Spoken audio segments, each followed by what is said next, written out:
Welcome to Cox OC Connection. I'm Lacy Kelly and this is Civic Connection. We're visiting with Barbara Kogerman today, who is a council member with the City of Laguna Hills. Welcome, Barbara. Thank you, Lacy. So it's easy to believe that many of South County's planned communities are built out, but in Laguna Hills you guys have a lot going on. Could you tell us about some of your major projects? Absolutely. We're a small city, only 6.6 square miles, and we're not even a planned community, so a lot of what's there happened before we ever became incorporated.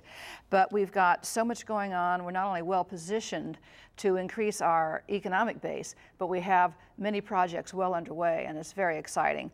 We just on the 30th of July, had our grand opening for our villages at Nellie Gale, which was the old Molten La Paz Center. And this went back many, many years. We still have one more building to be built there, but we had a grand opening of a fresh market, which was the third one in California. And by 8 o'clock in the morning, when they had the grand opening, there were a good 800 people there. So people have been really looking forward to that. Gosh, yeah. It was a lot of fun. But that center, if you can think of even a parking lot being exciting, even the parking lot's exciting there. But they have wonderful new elevations, and there'll be more retail. It's just, the whole thing is refreshed and it's becoming very, very popular. So that is almost complete. That was about a $4.4 million project.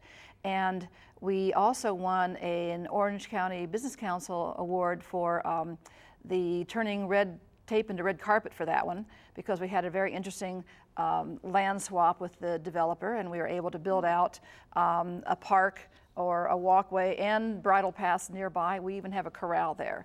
So it's really made for the equestrian community that we have in Laguna Hills. Oak Brook Village is now under reconstruction. That's just adjacent and south of the Laguna Hills Mall. And that has broken ground. That's about a $60 million project. And what I'm excited about there is we're going to have some mixed-use retail and apartment. So we'll have apartment dwellers, apartment residents by choice, and I'm hopeful that this will bring some of the young professionals, young families back into the community. That frankly, our population is getting a little older, and we need a place, an exciting place for young professionals, young marrieds to be. I think this will be the place. There'll be more retail, they'll have lovely pathways. The apartments, I hadn't been in an apartment in 20 years. And so our director of public works took me to an apartment this builder had built. And I mean, I would want to be there if I were a young married or a young professional. Very exciting to come home, and they can shop, they can have upscale restaurants, their entertainment will be right there. So we're looking forward to that. That ought to be, phase one should be finished by the spring of 2016. And there's a second phase that'll probably be somewhere at the end of 2018 until that's completed. What we're really excited about is the major renovations of the Laguna Hills Mall. Before I get into that, I'll mention we also have a hospitality zone overlay in the north part of the city. So that paves a way for some smaller hotels to be built there to help service the patronage that will one day be at the Great Park. So that's an exciting project, but the renovation of Laguna Hills Mall is what really excites us. That was bought by a group called Merlot & Geyer in May of 2013, and they are going to be doing some interesting things there. That's exciting, and that's kind of an iconic property, and your vision for that is? Well, there have been some changes because they were able to buy the Sears property there. So what they showed us several months ago was without that property's cooperation, or without that property being available, but there will be the same kind of project, and basically it's going to be sort of a Main Street look. They talked about turning the mall inside out, and where now you see the backs of stores, you'll see inviting looking cafes and storefronts, and you'll walk down that way and it'll feel like you're at a Main Street in a nice little city. And then there'll be some open areas. There'll be a multiplex theater that will have the kind of seating where you can sit back and have your service, your food and your beverages brought to you, plus family theaters and so forth.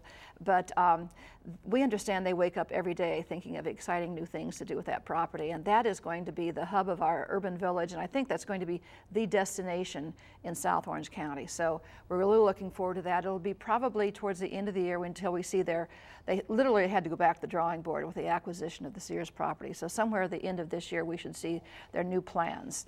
But we Okay. expect them to keep that sort of Main Street feel, and so we're very excited about that. That's incredibly exciting. Yes, it is. Okay, so shifting gears just a little bit, we're in a serious water drought right now, and your city has taken some interesting steps to address the situation by partnering with your water district. Can you tell us a little bit about that? Yes, and in fact, you are familiar with that because the city won a Golden Hub of Innovation Award for the interaction between agencies or among agencies. The Moulton Miguel Water District, the Saddleback Valley Unified School District, and our city partnered. And the first thing we're doing is we're replacing 6 acres of turf with artificial turf, and that's in our high school. We just had the groundbreaking for that just a few weeks ago. Okay. And then we are also looking to do something similar. The council has to make a decision on that yet, but I'm sure they'll be agreeable to something similar on our other sports fields that we have in our community center, where we have our soccer and we have Little League and all those kinds of things. So we're hopeful that that decision will be made favorably, and we'll have some incentives again from the water district for that. And of course we reclaim our water for irrigation purposes and all that. Sure, sure. Yeah. Spectacular project. Okay, we have just under a minute left. You are also innovating in Laguna Hills with your public safety. Can you tell us briefly about that? Yes. We are a contract with the Sheriff's Department, and that is a $7.1 million contract. And with our city, that's 40% of our budget. So we're looking for ways to keep our safety, our public safety intact, but find more effective ways to spend that budget, and that is a growing budget. So we hired a firm that came up with some innovative ideas, including, well, one thing we do already is we have a patrol sergeant. We share patrol sergeants with Aliso Viejo, saves us $500,000 a year. That's and huge. Yes, it is, and we're looking to perhaps sharing an administrative sergeant with a nearby city, which again would be another money-saving thing. So there are several ideas of what we might be able to accomplish there. Well, congratulations on all you're doing. There's so much going on. Well, thank you for being with us today. Thank you. Thanks for watching Civic Connection. We'll see you next time.